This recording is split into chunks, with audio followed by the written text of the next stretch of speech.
অন্তকালে চ মামেব শরণমুক্ত্বা বা কলিবরম য প্রয়াতি স মদ্ভবম জাতি নাস্তত্র সংশয়। অর্জুন, এতে কোনো সংশয় নেই, মৃত্যুকালে যে বড় মৃত্যুর যন্ত্রণা অর্জুন, অনেক সময় মানুষ সহ্য করতে পারে না, এবং জীবের পক্ষে মৃত্যুর যন্ত্রণা সহ্য করা খুব কঠিন কাজ, আমি জানি অর্জুন। তবুও তো যদি ওই মৃত্যুকালেও এই মৃত্যুর যন্ত্রণার সময়ও যদি সে আমাকে স্মরণ করতে করতে দেহত্যাগ করে অর্জুন, তাহলে ওই ব্যক্তিও মৃত্যুর পর তার আত্মা পেতলোকে যাবে না, আমার বৈকুণ্ঠ লাভ করবে।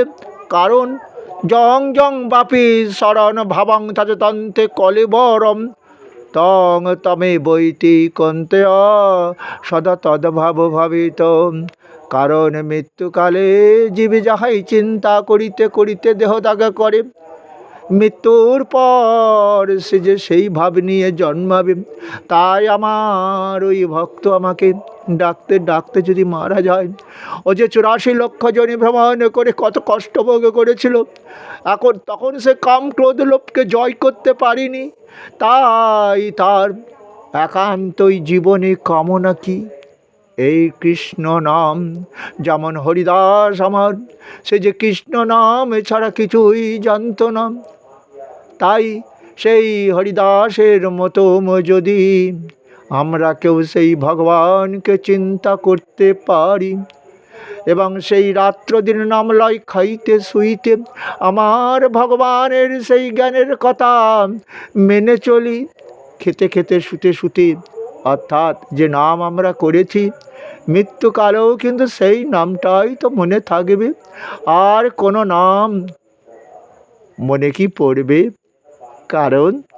কারণ ভগবান যে নিজেই বলছেন, হে অর্জুন, তুমি অর্জুন যখন বলছে কৃষ্ণ, তোমার এই যে গীতা শুনছি, কিন্তু মন যে বড় চঞ্চল কৃষ্ণ, অর্থাৎ চঞ্চলাঙ্গি মন কৃষ্ণ প্রমাণিতি বলবদ্ধিরম তৎসহং নিগ্রহ মন্যে বায়ুরিব সুদুষ্করম। বায়ুর বেগকে যেমন বসে আনা যায় না, চঞ্চল মনকে তো বসে আনা খুবই কঠিন কাজ কৃষ্ণ। তাই কি করব বলো তুমি? আমি যে তোমার শিষ্য হয়েছি, তুমি আমার গুরু, উপদেশ দাও। ভগবান তখন বলছেন, শ্রী ভগবান বাচ অসাং সহ মহাবাহ মন দুর্নিগ্রহম চলম অভ্যাসেন তু কন্তয় বৈরাগ্য ন চ গৃহ্যতে। অর্জুন, আমি জানি মন বড় চঞ্চল, বায়ুর বেগকে বসে আনা যেমন কঠিন কাজ, চঞ্চল মনকে বসে আনা বড় কঠিন কাজ, কিন্তু সে কাজ কঠিন নয় অর্জুন। তুমি অভ্যাস যোগ করো, আজকে গীতা শ্রবণ করো, কালকে শ্রবণ করো, আজকে গীতা পাঠ করো, কালকে গীতা পাঠ করো, তোমার অভ্যাস হয়ে যাবে। কি গো, বুঝতে পেরেছ কি? এবং একটু বৈরাগ্য ভাব আনো। বৈরাগ্য ভাবটা কেমন জানো? কি বৈরাগ্য ভাবটা কেমন বুঝতে পারছ না? কেমন ভাব?